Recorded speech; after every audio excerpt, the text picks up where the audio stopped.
Bonjour à tous, je vous invite à vous abonner à cette chaîne, à aimer, à partager, à commenter ces vidéos, c'est très important. C'est une manière de nous soutenir. Merci à vous tous. Allez, nous étions au Québec ce matin à 7h08 et à 8h42, nous prenons un avion avec une empreinte carbone importante pour aller à Bruxelles pour y retrouver Virginie Joran. Bonjour Virginie Joran, comment allez-vous ?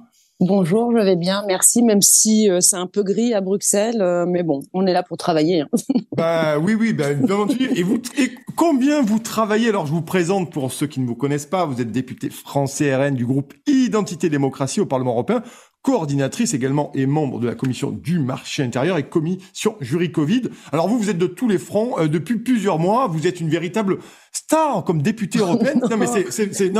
C'est intéressant parce que les gens se désintéressaient de la politique, notamment du Parlement européen, et vous, avec quelques autres, notamment Michel Rivasi, qui n'est pas du tout votre bord, vous êtes très connu aujourd'hui, vous êtes beaucoup suivi, donc c'est intéressant de voir que les gens se sont ressaisis à la politique. Et c'est pour ça qu'on vous invite, Virginie Joran, parce que vous avez plein d'informations. C'est normal. Donc, je finis ma petite présentation. Alors, on va parler contrat entre Ursula von der Leyen et Pfizer, les effets secondaires du vaccin, liberté de la presse, liberté d'expression, opacité démocratique de l'Union européenne, ou encore le rôle opaque, redisons-le, de l'OMS. Et je vous ai invité ce matin pour faire un tour complet de ces petites douceurs que nous prépare l'Union européenne et contre lesquelles vous vous battez, Virginie Joran, et sur lesquelles vous nous informez, bien entendu. Et nous en remercions. Une première question d'actu, Virginie Joran, là-dessus. On va faire vite, mais je voulais quand même avoir votre avis sur les émeutes qui ont secoué la France ou qui secouent la France depuis plusieurs jours. Quel regard portez-vous ? Et quel regard on a à Bruxelles de ce qui se passe actuellement en France, un peu partout ? On a 3 heures devant nous, alors, pour évoquer Non, Virginie Joran, nous avons 35 minutes, vous le savez. D'accord. Vous reviendrez. D'accord, non, je plaisante. Écoutez, déjà triste parce que c'est toujours... dommage de voir l'image de la France qui a fait le tour du monde. Hein. D'ailleurs, encore une fois, comme en 2005, c'est pas l'image de la France que moi je mets en avant, que je défends ici avec mon groupe au sein du Parlement européen. Mais bien sûr, c'est le premier sujet. Hein. Qu'est-ce qui se passe en France ? Moi, je suis à Strasbourg, donc qu'est-ce qui se passe à Strasbourg ? Est-ce que c'est pareil ? Est-ce que c'est vraiment la guerre civile ? Et j'ai envie de dire oui d'un côté et non de l'autre, parce qu'effectivement ça a duré quelques jours. Mais ce qui est malheureux, moi j'ai travaillé sur le sujet il y a très longtemps sur les violences urbaines, j'ai fait un DESS sur le sujet. Dans le diagnostic, on connaît la crise dans les banlieues, il y a plusieurs paramètres, mais là je crois dans ce nouvel épisode, malheureusement, c'est aussi la goutte qui a fait déborder le vase par une partie de la population. Mais c'est aussi et c'est ce qui, pour moi, c'est mon sentiment, hein, je pense qu'il est partagé par beaucoup. C'est contre ce gouvernement Macron. C'est pour moi le bilan de Macron, toutes ces violences qu'on a subies depuis 3 ans, toutes ces crises. Il faut pas se leurrer. Moi, je suis au contact de ces personnes aussi. Hein, je suis pas que dans mon bureau. Il y a le pouvoir d'achat a fait que ces gens, on leur demande de travailler. Certains, les parents d'ailleurs de ces émeutiers travaillent beaucoup. Ils ont un pouvoir d'achat qui se réduit. On leur demande de travailler plus. On les a confinés. Il y a eu, on l'a vu, des images terribles durant des manifestations. Et ça a fait qu'il y a eu cette goutte qui a fait déborder le vase et qui a fait qu'on est parti en violence partout dans les métropoles surtout. Et je regrette effectivement que ça continue, que ça se perdure, puisque ça fait 40 ans qu'on voit que c'est comme ça et que à la moindre étincelle, eh bien, vous avez ce feu d'artifice. Et malheureusement, j'ai envie de dire, tous ces gouvernements qui précédents s'en sont contentés. Alors, ils ont envoyé quelques subventions, mais en fait, ils se remettent jamais en question. Et là, je pense que c'est vraiment un signal contre la politique de Macron, qui a été très autoritariste depuis ces dernières années. Et après, certains s'en sont servis, comme la LFI, pour encore mettre de l'huile sur le feu, et du coup, au lieu d'apaiser, parce que c'est ça, il faut qu'on retrouve cet apaisement. Et puis cette division, cette désunion fait que il y a 2 France aujourd'hui, encore plus qu'avant. Et là, on l'a vu avec ces images. Et c'est ça qu'il faut que nous on répare, l'apaisement, la reconstruction, l'union. Il faut arrêter de mettre les gens, de les diviser et d'attiser cette haine. parce que c'est ce qui fait qu'aujourd'hui, au moindre problème, ça part comme ça en émeute et voire jusqu'à la guerre civile. Et ça, il faut absolument réparer ce lien. Et aussi, bon, on l'a vu, hein, les causes. Je vous l'ai dit, elles viennent de multiples causes. On ajoute de la pauvreté, on ajoute de l'immigration sans pouvoir les intégrer. On met du wokisme à l'école dans les banlieues. Il y a plus de profs qui vont dans les banlieues. Enfin, du coup, on arrive à ce genre d'événement qui est dramatique et qu'il faut absolument réparer.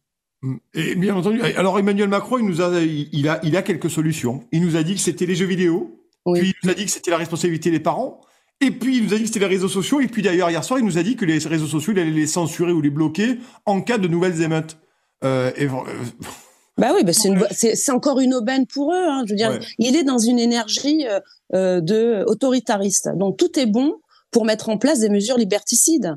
On l'a vu avec la crise Covid. Là, on va peut-être en parler, mais le certificat Covid qu'ils ont mis en place pendant la crise Covid, ils veulent le faire perdurer. Là, pour lui, c'est une aubaine. Parce qu'ils ont bien compris que les réseaux sociaux étaient une puissance qu'ils ne pouvaient pas maîtriser, et ça fait aussi l'objet des sujets qu'ici on a à la commission, puisque sous prétexte de désinformation, ils veulent censurer tout et n'importe quoi. Et là, c'est une aubaine pour lui, encore une fois de plus, pour mettre en place des mesures liberticides, parce qu'ils considèrent que tout doit être contrôlé, et ils se servent effectivement de ces émeutes pour mettre en place de nouveau, ou même continuer, j'ai envie de dire, un système de contrôle et d'exclusion. Là, je viens de recevoir un article.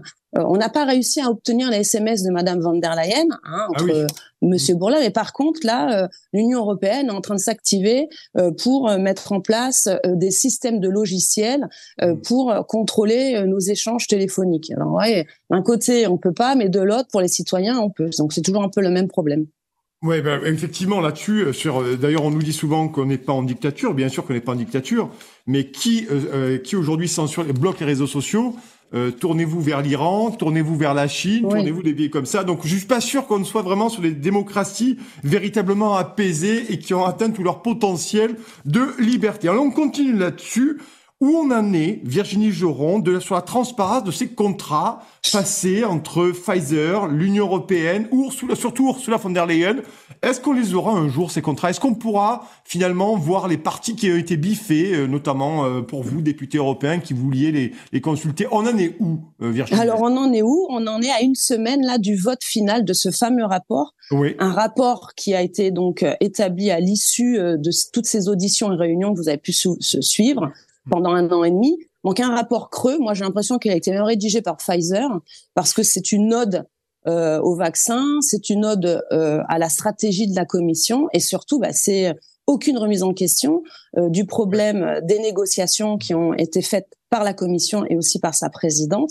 Donc on a un rapport très creux de 40 pages au préalable. Il a suscité plus de 3000 amendements. Quand même, c'est énorme. 3000 amendements. On se retrouve avec maintenant un document de 130 pages, mais qui est toujours aussi creux, où dedans vous avez la mise en place d'un calendrier vaccinal européen quand même. Oui. Vous avez la mise en place de compétences pour la Commission qui va continuer à mettre en place une stratégie vaccinale. Donc le rapport au départ, c'était leçon tirée de la crise Covid. Donc, on s'était dit, super. En plus, la présidente de la commission spéciale, attention, pas Madame von der Leyen, donc cette Belge, Madame Van Brandt, qui s'était occupée du dossier Dieselgate, je sais pas si vous avez suivi à l'époque, on s'était dit, tiens, elle va prendre le dossier à cœur et elle va se battre pour nous transmettre tous ces contrats, puisque c'est quand même des deniers publics. Je rappelle que c'est presque 71 milliards d'euros qui ont été contractualisés avec tous ces laboratoires. Pfizer a bénéficié du plus gros contrat, donc 2,4 milliards de doses. Au total, c'est 4,6 milliards de doses, avec effectivement un contrat qui est à 99% biffé, on dit, donc tout gris, donc on n'a accès à rien. Et on n'a toujours pas obtenu. Donc aucun changement de posture, aucune remise en question. Et j'ai envie de dire pire.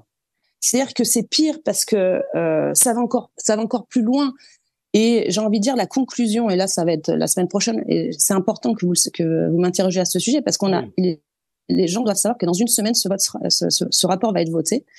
Et il faut vraiment qu'ils alertent les députés européens, pas de notre bord puisque nous on va voter contre, mais les autres, mais aussi après s'il y a d'autres personnes, d'autres pays comme en Belgique, je sais qu'ils m'écoutent et tout, qu'il faut qu'ils interrogent leurs députés parce que aucune remise en question sur manque de transparence, ça fait quand même l'objet depuis 2 ans de critiques, la médiatrice, le procureur européen qui s'est saisi du dossier.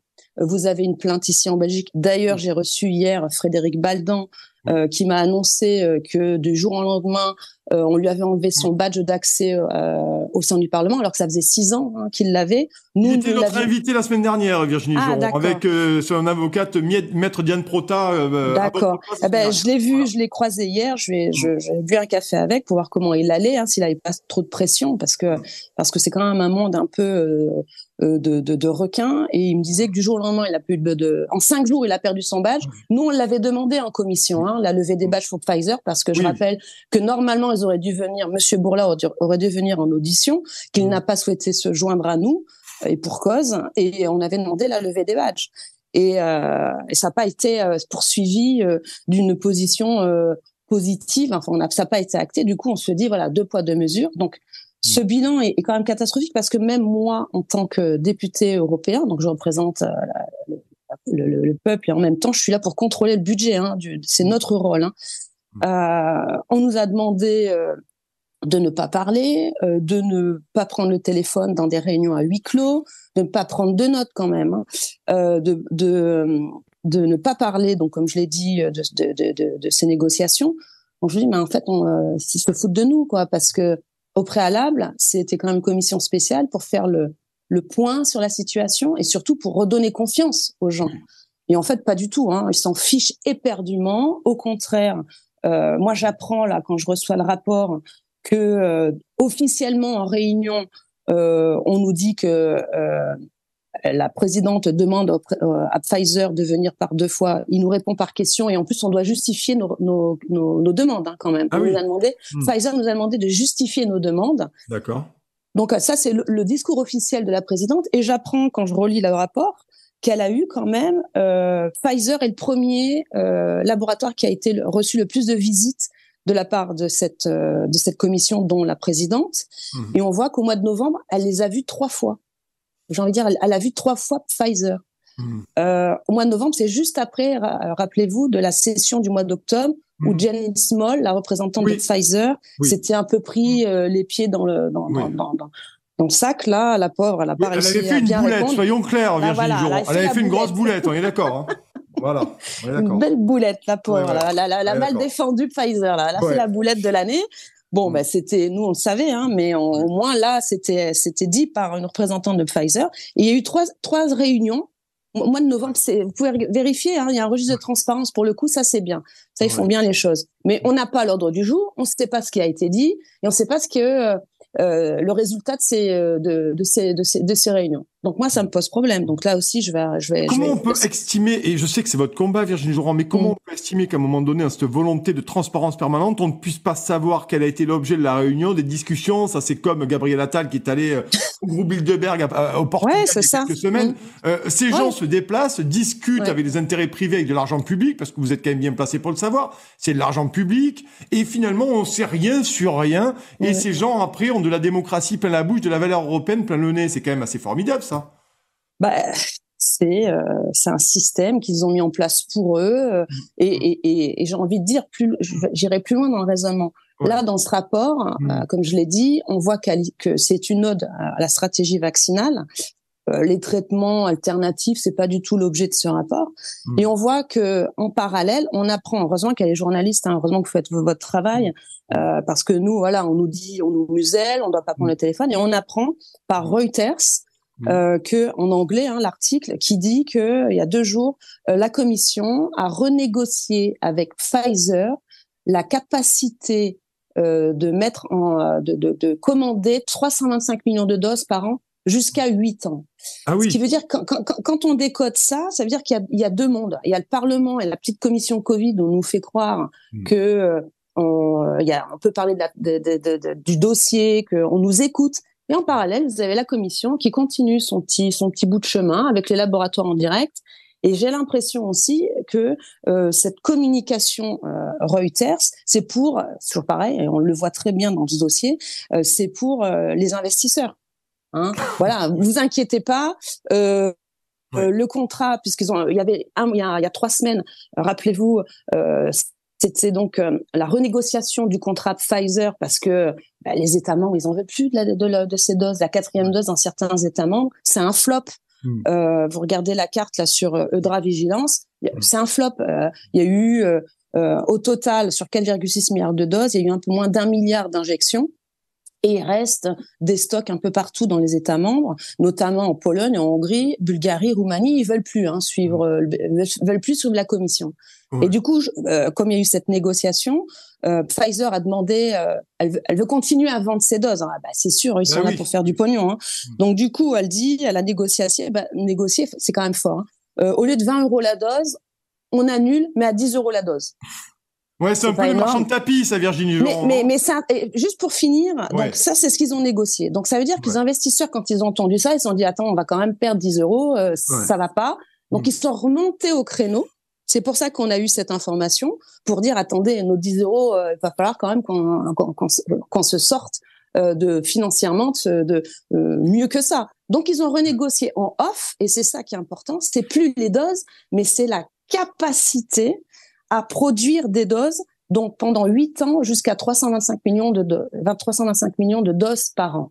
Et ça, c'est pour les investisseurs. Et ça, on le voit encore dans le rapport parce qu'on voit bien que ceux qui sont les premiers à bénéficier de ces largesses de la Commission, c'est Pfizer, IPRA. IPRA, c'est, attention, ça aussi, il faudra creuser, c'est laboratoire espagnol.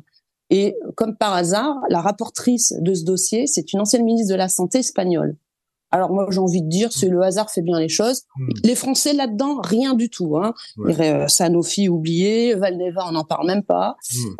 Donc on voit que ce dossier, il est vraiment opaque, creux, aucune remise en question. Donc c'est pour ça que moi j'alerte maintenant. Là, je vais faire une campagne dessus pour que les députés, donc nous en commission, on l'a voté.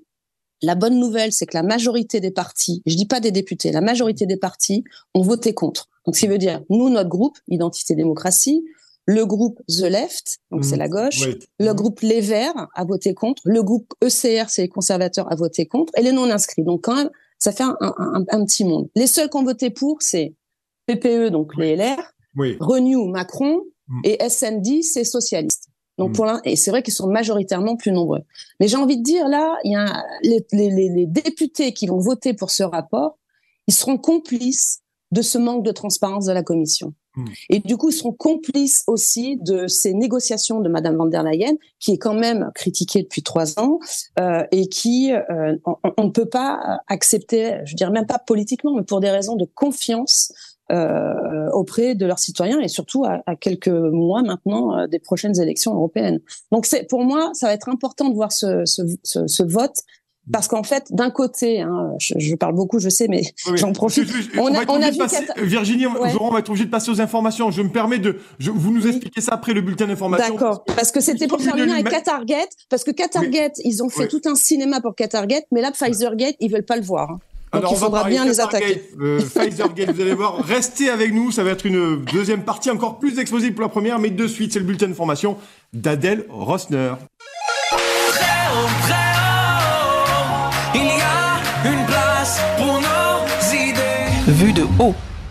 Adèle Rosner dans le bulletin info nous faisait un petit point météo et puis nous on se fait un petit point Pfizer avec Virginie Joron qui est députée RN du groupe Identité et Démocratie au Parlement européen. Virginie Joron, nous en étions là, on était sur l'histoire de Pfizer et de ce rapport qui sera voté dans une semaine. Voilà, mardi prochain. Voilà, Donc quels sont les enjeux là pour ceux qui viennent de nous rejoindre rapidement et il faut alerter aussi pour ceux qui le veulent leurs députés parce que vous avez fait le comptage rapide à la BFM TV de ceux qui vont voter contre et de ceux qui vont voter pour. Il y a encore, vous l'avez dit, le PPE, vous avez Renew et l'autre de la gauche. Ouais. Alors ça, c'est effectivement en commission. Maintenant, on va voir en plénière, puisque là, vous aurez la totalité des députés. Donc là, ils vont devoir se prononcer. C'est un vote pour moi qui est important parce que ce qui est remis sur la place, c'est le manque de transparence de la commission. C'est ça l'objet de ce rapport. Hein. Est-ce qu'on valide finalement le manque de transparence qui a été quand même souligné par la médiatrice, ce problème, qui a été souligné, comme je l'ai dit, par le procureur européen. Il faut savoir suite à la dénonciation de plusieurs milliers de citoyens européens, moi j'en fais partie, elle a ouvert une enquête. À ce stade, on ne sait pas où ça en est. Ça a été quand même souligné par un rapport de la Cour des comptes de l'Union européenne. C'est quand même une autorité indépendante et qui a autorité, d'ailleurs, qui est là pour contrôler le budget de la Commission. Donc, au regard de tous ces éléments, normalement, certains députés, c'est aussi le bilan, hein, c'est aussi pour moi ces 3 ans, c'est aussi le bilan de la Commission, ce manque de transparence qui est donc vu et au vu de tous par la gestion de la crise Covid, mais on le voit aussi avec d'autres dossiers qui en font partie de la vie de ce mandat du Parlement européen, avec l'affaire du Qatargate. Donc du coup, pour moi, c'est un vote très important parce que c'est là qu'on va pouvoir identifier ceux qui valident finalement la gouvernance de Madame von der Leyen. Parce que c'est ça, en fait. Hein. Est-ce qu'on valide le fait qu'elle puisse négocier tranquillement avec un laboratoire privé comme Pfizer, qui en plus ne défend pas les intérêts européens. Enfin, je veux dire, on aurait pu choisir des laboratoires, même s'il y a BioNTech dedans et que c'est une entreprise allemande. Effectivement, elle aurait pu au moins défendre un peu plus ses intérêts européens et surtout transmettre ces demandes aux médiateurs, aux procureurs et aux citoyens pour réparer ce manque de confiance, parce qu'il y a un manque de confiance. Donc c'est vraiment un vote important, parce que pour moi, ça va effectivement, on va voir quels sont les députés qui valident ou pas cette gestion qui, pour moi, est le emblématique de cette gouvernance de la Commission. Oui, pour vous, si je suis bien, Virginie Joran, c'est un véritable vote de confiance. Là, exactement. Va se passer. De bilan de la gouvernance de Madame von der Leyen. Ouais. Alors, je voulais qu'on continue parce que il nous reste déjà plus que 12 minutes, parce que le temps est toujours imparti et ça passe vite, surtout avec vous, Virginie Joran, et merci d'avoir accepté notre invitation, en duplex, bien entendu. Je voulais qu'on parle aussi, de cette histoire de certificat sanitaire numérique, mais rapidement, vous avez fait un tweet 21 juin dernier, parce qu'il faut suivre Virginie Joran sur les tweets, c'est toujours intéressant, et vous disiez, il est bon de rappeler qu'en mars 2023, Emer Cook, directrice exécutive de l'Agence européenne des médicaments, était incapable de nous donner le nombre de décès survenus suite au vaccin contre le Covid. On en est où, la Virginie Joran? Parce que je sais que c'est un nouveau cheval de bataille aussi. Là, on est où, concrètement? Pareil, les effets secondaires, c'est un sujet qu'ils ne veulent pas voir. Hein. D'ailleurs, le terme de effet secondaire, au départ, n'était même pas indiqué dans le rapport. C'est un rapport quand même qui parle du Covid, de la gestion de la vaccination. À aucun moment, il était précisé qu'il y avait sans doute des problèmes, enfin, je dis même pas sans doute, des problèmes post-vax et Covid, et donc ça a entraîné des effets secondaires et qu'il fallait quand même peut-être s'interroger et prendre en main ce sujet. La seule fois où ils en parlaient, c'était pour dire attention aux États membres, quand vous évoquez le terme d'effets secondaires, ça peut pousser les gens à pas se faire vacciner, donc attention à des informations. Vous vous rendez compte quand même. Donc effectivement, c'est un sujet que je lâche pas. J'ai été la première à avoir évoqué ce sujet grâce, parce que c'est ça aussi qui fait aussi la force de notre combat, c'est qu'il faut tout sourcer pour éviter qu'on nous taxe de fake news, etc. D'ailleurs, ils avaient essayé de m'emballer là-dedans et j'ai dit non, moi je fais pas de fake news. Vous avez des rapports de pharmacovigilance qui relatent des effets secondaires, ils les inventent pas. D'ailleurs, ils les appellent eux aussi effets secondaires, même s'ils mettent en gras qu'ils n'ont pas fait le lien direct avec le vaccin. En tout cas, ils existent. Donc moi, j'ai encore déposé une résolution parce que j'estime, effectivement, il y en a, il faut arrêter de nier cette évidence. Il y en a, et encore, c'est que la partie émergée de l'iceberg, puisque vous avez vu, c'est quand même un combat énorme pour pouvoir déposer. Il faut passer par médecin. Le médecin ne veut pas. Après, vous pouvez le faire en direct. Et ceux qui sont en direct, ils sont pas pris en compte. Enfin, il y a beaucoup d'obstacles. Il y a beaucoup d'obstacles. On fait tout pour pas que vous alliez déposer vos problèmes d'effets secondaires liés à cette vaccination. Et puis l'Agence européenne du médicament, vous l'avez bien vu dans cette intervention, elle se cache presque. Elle a pas envie d'entendre. Elle sait pas. Enfin, ils sont là, c'est des fonctionnaires, j'ai envie de dire, ils sont là avec leur petit fichier Excel, ils regardent les nombres, mais à un moment donné, jamais ils se disent bah tiens, à partir de quand même, tiens, il y a quand même 5, ils appellent ça des health fatales, datal F, donc des morts fatales. On peut, au bout de 5, on peut quand même dire, on va peut-être interroger Pfizer, on va peut-être aller plus loin, on va peut-être cesser. Non, aucune remise en question là aussi. Et c'est assez dramatique parce que dans ce rapport, encore une fois, la conclusion fait que vous verrez si vous avez le temps. Après ces 130 pages, de toute façon, je le décortiquerai pour vous. On parle de, ils ont sauvé des vies. Alors, ils ont fait des études pareilles. Alors, ils sortent des études. On ne sait pas d'où elles sortent. Alors on a quand même vérifié. C'est souvent fait par des jeunes qui sortent à peine de l'université. J'ai rien contre, c'est très bien. Mais ils s'appuient sur des études de jeunes qui n'ont jamais fait finalement d'études au préalable et pour vanter qu'ils ont sauvé 250 millions de vies. Et ils le mettent dans le rapport. Mais par contre, aucun mot sur le problème du nombre de morts qu'il y a et qui sont répertoriés dans leur propre site Internet. Donc, à un moment donné, voilà, 2 poids, 2 mesures. Mais encore une fois, parce que ils considèrent, et c'est ça qui est important dans ce rapport, c'est que tout va passer par le vaccin. C'est vraiment un pilier pour eux fondamental de demain, de la gestion des crises de pandémie, la gestion même de la santé. Et on le voit bien parce qu'ils mettent sur le haut du dossier, ils veulent mettre en place une gouvernance mondiale. Alors quand nous on le disait il y a 3 ans, on nous traitait de fous, voilà, on est des complotistes. Mais là ils écrivent, ils appellent One Health, gouvernance mondiale de la santé. Le certificat, on pensait on l'a vu, ça a été un test au niveau européen. Il se termine là, non, il est terminé en Europe. On avait voté cette extension jusqu'au 30 janvier 2023. Et d'ailleurs, entre-temps, le 5 juin, on a appris que Madame Kyriakides, cette commissaire de la santé, toute seule dans son coin, elle a décidé de donner cet outil à l'OMS. Même si nous, on savait puisqu'on suit le dossier. Mais ça veut dire que là, maintenant, c'est concret. C'est-à-dire qu'ils estiment que cet outil qu'ils ont testé dans l'Union européenne, Monsieur Breton, commissaire marché intérieur, m'avait dit lors d'une audition que cet outil était merveilleux, qu'il a permis de continuer, parce que c'est ça qui est génial. C'est-à-dire qu'il vous enlève votre liberté, mais comme il vous redonne un outil pour récupérer votre liberté, ils vous disent finalement, c'est un outil de liberté. Vous voyez, c'est hyper pervers. Hein, Et donc du coup, cet outil a été accepté par la majorité de la population. Donc c'est une victoire, et donc ils considèrent que cet outil doit être maintenant repris au niveau mondial. Donc c'est là qu'on a appris, parce que là aussi on a appris par une communication de la Commission. On n'en a pas débattu de ce sujet en commission spéciale Covid. On n'en a pas débattu. Et le peu où on a pu se permettre de critiquer pour moi, cet outil de mesure liberticide, ça a été là aussi balayé d'un revers de la main, que ça soit en audition et maintenant dans le rapport aussi, dans le rapport vous verrez que ce certificat a permis aussi de sauver des vies, a permis à certains États membres de continuer à être à vivre, j'ai envie de dire, et aucune remise en question sur les mesures contraignantes qui ont exclu, qui ont divisé, qui ont fait perdre des métiers.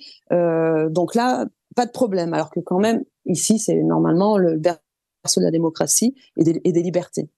Et donc, on se rend compte que l'OMS reprend cet outil. Et d'ailleurs, avec le président de l'OMS qui se targue que c'est un bel outil qu'ils vont donc déployer au niveau mondial. Bon, voilà, on est à ce stade. Donc, on se rend bien compte que la Commission reprend cette compétence santé qu'elle n'avait pas, qu'elle le valide via ce rapport et qu'en plus, elle s'octroie la compétence mondiale en négociant directement avec cette OMS, qui est, je rappelle, une organisation internationale non gouvernementale, des gens pas élus, qui sont mis en place selon le gouvernement. Donc on l'a vu par Macron, un coup ça a été Agnès Buzyn, rappelez-vous, parce qu'il fallait l'exfiltrer à un moment donné. Ils l'ont enlevé. Elle a fait même pas 6 mois. Ils l'ont enlevé. Ça s'appelle maintenant. France Travail, c'est Virginie Joron. Ça s'appelle France Travail, ça. Ah, je sais pas comment ça s'appelle. Ouais. Moi, j'aurais dit France Copinage. Et maintenant, c'est comment il s'appelle? Salomon. Monsieur Salomon. Oui, Jérôme Salomon. J'ai vu que Jérôme Salomon avait été primé aussi. Voilà, primé. Ouais. Il faut savoir aussi qu'ils ont l'immunité, hein, ces gens-là. Oui. Ouais, ils sont basés à Genève, ils ont l'immunité. Donc, on a des gens non élus, ils ont l'immunité. Ils sont financés en grande partie par la fondation Bill et Melinda Gates. Et ces gens, donc l'OMS, demain va déclarer l'état de pandémie, puisque c'est eux, hein, rappelez-vous, qui avaient déclaré qu'on était en pandémie. C'est eux qui disent quand c'est terminé.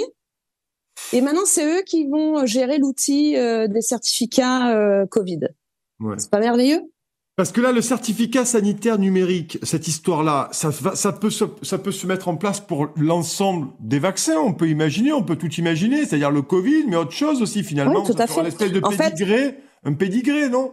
Ben, c'est un passeport vaccinal. Dedans, vous mettrez tous vos vaccins. Alors moi, je suis vaccinée contre la fièvre jaune. Tous les vaccins classiques, j'ai envie de dire. Donc en fait, ils vont se servir de ce passeport vaccinal pour contraindre les voyageurs à continuer de voyager, j'ai envie de dire. Ouais. Et dedans, ils vont inclure effectivement les vaccins Covid. Je sais pas si vous avez pris l'aéroport récemment, mais moi, je bouge encore un peu et je vois que dans certains États, il y a encore, quand vous arrivez dans les aéroports, j'ai été en Nouvelle-Zélande il y a pas longtemps, je suis passée par aéroport en Nouvelle-Zélande et vous aviez encore toutes les mesures de contrôle de QR code. Donc le système est toujours là, il est dormant, j'ai envie de dire. Il est dormant. Regardez, la dernière fois, sur le site Air France, quand vous partez effectivement à l'étranger, vous avez encore la bannière vérifier si dans certains États vous êtes vous voyez. Donc ils n'ont pas enlevé tout ça. Hein. C'est toujours là dormant. Hein. Et les premiers qui seront mis à contribution, ça sera effectivement les aéroports et les compagnies de transport aérien. Ben ça, avec le passe carbone, ça va être sympa les vacances. Ah ben ça sera après. Ça sera la deuxième cartouche. Ouais. Non mais alors il reste 2 minutes, Virginie Joran. J'ai envie de vous poser une question là sur nous petits journalistes indépendants. Non, pas petits. Mais si, mais bon, par rapport à l'Union européenne et cette histoire là de charte pour la presse, je crois que ça s'appelle, sur les libertés des médias. Freedom Act. Voilà, le Freedom Act là-dessus, Emmanuel Macron et son confrère Olaf Scholz finalement essayent à un moment donné, sous des couverts de la sécurité nationale, de pouvoir nous écouter gentiment via ordinateur, téléphone. On en est où de ça en 2 minutes, Virginie Joron? Ah ben ça, c'est en train aussi d'être mis en place. Hein. D'accord. Ils sont depuis cette mandature van der Leyen.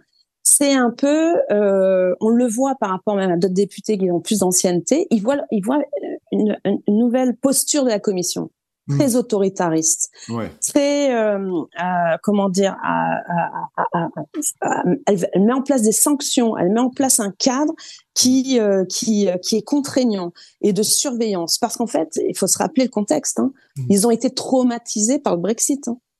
Ils ont été traumatisés par le Brexit, traumatisés par la montée dite populisme dans les pays de l'Est. Donc, ils considèrent que la presse libre est une presse qui est fausse, qui fait de la désinformation et qui finalement induit mal les gens à bien voter. D'accord, c'est ça. Hein. Moi, je l'ai vu dans un rapport qui s'appelle les publicités des partis politiques. Donc du jour au lendemain, on nous met en place ce type de réglementation pour demander aux partis politiques lors des campagnes électorales, d'informer les gens s'ils ont bénéficié d'une publicité des politiques, s'ils ont bénéficié des pubs. Mais ça, on l'a toujours fait, il y a aucun problème. Mais en fait, derrière, c'est vraiment la trouille du résultat des votes démocratiques. Et rappelez-vous, c'est le Brexit qui a fait tout changer. Donc ils ont mis en place et ils continuent à mettre en place. Les titres sont très beaux, hein. Media Freedom Act, c'est magnifique, un acte pour la liberté. Mais quand vous creusez, hein, mais c'est ça l'arnaque et c'est ça aussi que les gens doivent pas se faire avoir. C'est-à-dire que derrière ces titres qui sont voilà, qui on peut pas voter contre. Quand moi je vois le titre, je me dis attends, voilà, oui la liberté, mais quand on regarde de plus près, c'est un système de contrôle, de surveillance, où derrière le terme de désinformation, eh bien en fait, on le sait bien, hein, on l'a vu avec la crise Covid, et puis d'autres sujets, moi je l'évoque pas parce que c'est pareil, faut être prudent aujourd'hui, mais c'est pas défini, mais c'est le narratif dominant. C'est-à-dire, si vous rentrez pas dans le narratif dominant, vous faites de la désinformation, et donc alors on veut vous contrôler, vous exclure. Et on le voit bien avec les plateformes d'ailleurs. Pourquoi Macron, il veut maintenant du jour au lendemain contrôler et supprimer les réseaux sociaux. C'est la porte effectivement à tout va. Et moi j'ai envie de dire oui à la dictature, parce que c'est effectivement, vous l'avez évoqué au début de l'émission, qui utilise ce genre de méthode? Qui utilise? Il y a peu de pays, Virginie Joron. L'Iran, la Chine, on l'a dit, même la Russie, pour cause, ils ont tout le temps, ils sont en train de la critiquer, mais c'est ces régimes-là qui utilisent ces procédés. Ouais. Alors, je vais être obligé d'arrêter l'émission là, chère Virginie Joron. Merci beaucoup. En tout cas, moi, quand l'Union européenne me parle de liberté, ça me fait claquer des molaires, mais je sais que vous aussi. En tout cas, merci beaucoup. Vous êtes député français RN du groupe Identité Démocratie au Parlement européen. Vous êtes venu nous parler ce matin des petites douceurs de l'Union européenne. Je vous souhaite une excellente journée de parlementation et de recherche et d'investigation, Virginie Joron. Bonne journée à vous. Merci d'avoir bonne journée à tous. Au revoir. Accepté mon invitation. Au revoir. Bonne journée.